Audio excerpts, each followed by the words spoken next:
Sorry about the mess.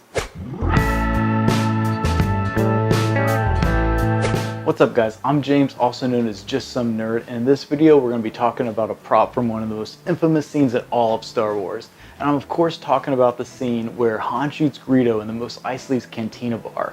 This was an infamous scene even before the controversy of the special edition, where it was, did Han shoot first, did Greedo shoot first, did they shoot at the same time? Eagle-eyed fans noticed that the blaster that Han pulled out of his holster in that scene to shoot Greedo is not the same blaster that he used in the next scene to shoot his way out of the hangar when the Millennium Falcon takes off. That's this gun, known as the Hero prop. This alternate version of Han Solo's blaster became known to fans as the Greedo Killer and was a bit of a mystery with Star Wars for a long time. And ever since I started putting together my Han Solo cosplay, this was something that I was interested in adding to my costume, was building this blaster. So I've been keeping my eye out online for a 3D model so that I could 3D print this. And after a lot of looking, I finally found this model and I was really excited to do this project. This was designed by Thingiverse user Streaker, and he's got a lot of really cool Star Wars models, so I definitely recommend that you guys check him out.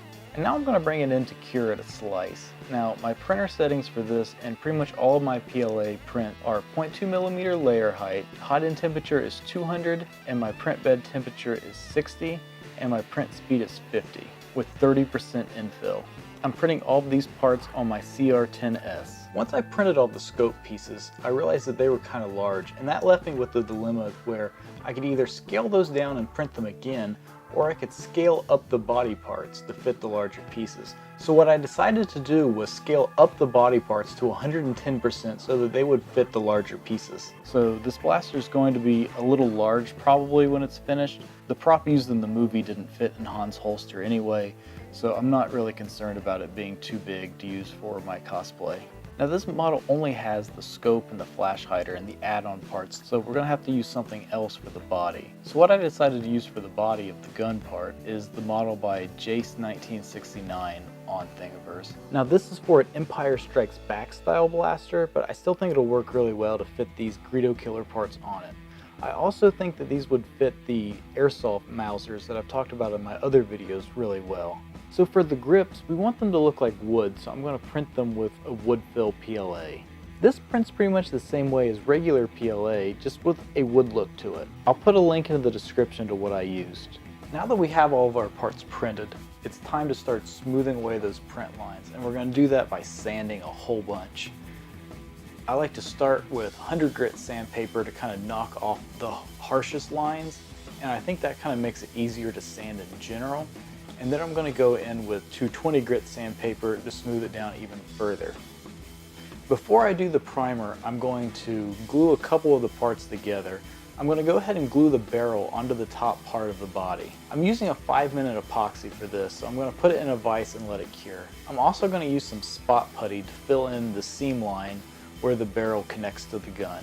Once I have my first round of sanding done, then I'm going to go over everything with my first coat of primer. The primer will help fill in the print lines to help us achieve the smooth finish that we want for our prop. And since my grips are printed with that wood fill PLA, what I'm going to do for these instead of painting them is use a wood stain. And that is really going to bring out the wood look to these prints. You're going to want to take your time and put several coats of this stuff on these and allow them plenty of time to dry. Once our primer is dry, then it's back to sanding. First, I'm going to go over everything with 220 grit sandpaper for a second time. Sanding all of these small bits was a pain in the butt, but it's something that you've got to do if you want to get your parts smooth to look like the real thing and not look like 3D printed parts. These nail files are really handy for hard to reach spots that you can't get with regular sandpaper. This is something that you really have to be patient with. Just keep sanding, just keep going over everything, keeping an eye out for places where you can still see the printer lines and filling them in with your spot putty as needed. And now I'm going to do some wet sanding with 400 grit sandpaper. This is something that you absolutely have to do if you want to achieve a perfectly smooth finish. Now I'm at a place where I'm pretty happy with how smooth everything is, so I'm going to go ahead and glue a few more parts together. For this I'm going to use super glue, and I have this Accelrator spray to make it dry instantly. When working on a project like this, it's important to have some reference material out that you can refer back to.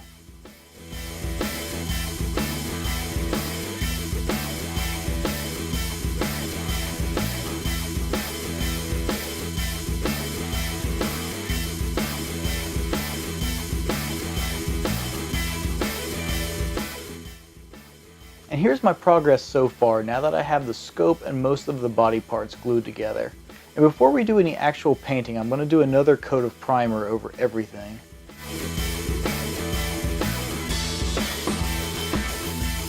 For my base coat of paint, I'm using Krylon Satin Black. I like this because it really doesn't run and it's not too glossy. For the flash hider, I'm using Krylon Brilliant Aluminum. I've never used this before, but it's the closest thing I could find in the store to match my reference pictures. Before I glue together all these smaller parts, there's a couple things that I want to paint silver first. So I'm going to use some silver rub and buff to highlight a couple spots that I want to look silver and add a little bit of weathering on these two end caps for the scope because I want them to look like two separate pieces. Using the same super glue as before, now I'm going to go ahead and attach all of my pieces together.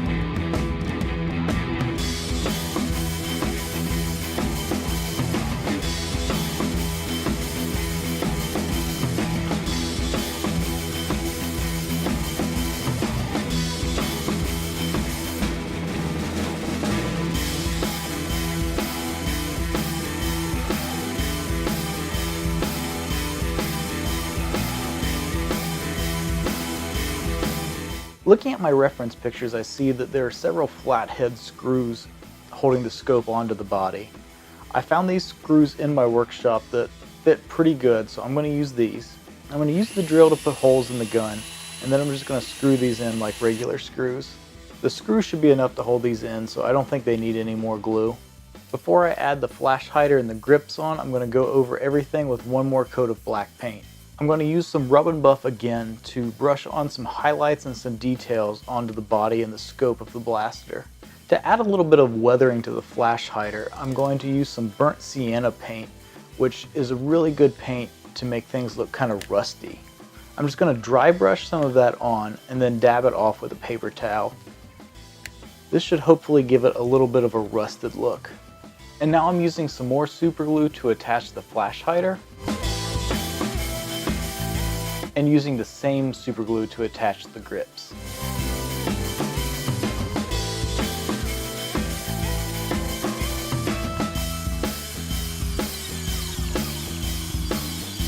And now I'm adding a little finishing touch by painting the little pin part of the grips with some gold rub and buff.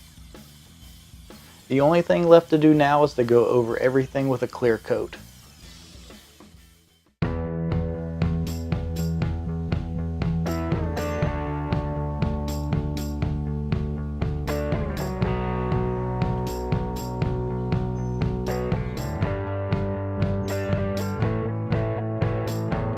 Alright guys, here it is, the finished thing. I think it turned out really nice. It is a little bit big because like we talked about, I scaled it up to 110%. So it is about 10% bigger than this one. So it's probably not really screen accurate, but for a display piece, I'm okay with this. It's worth noting that in the movie, they took the flash hider part off of the blaster because it didn't fit into Han's holster, so I think it's okay that this one doesn't fit into my holster. Alright guys, thank you so much for watching. Do you have a favorite version of Han Solo's blaster? If so, let me know down in the comments which one is your favorite. And if you enjoyed this video, please consider subscribing and giving me a thumbs up.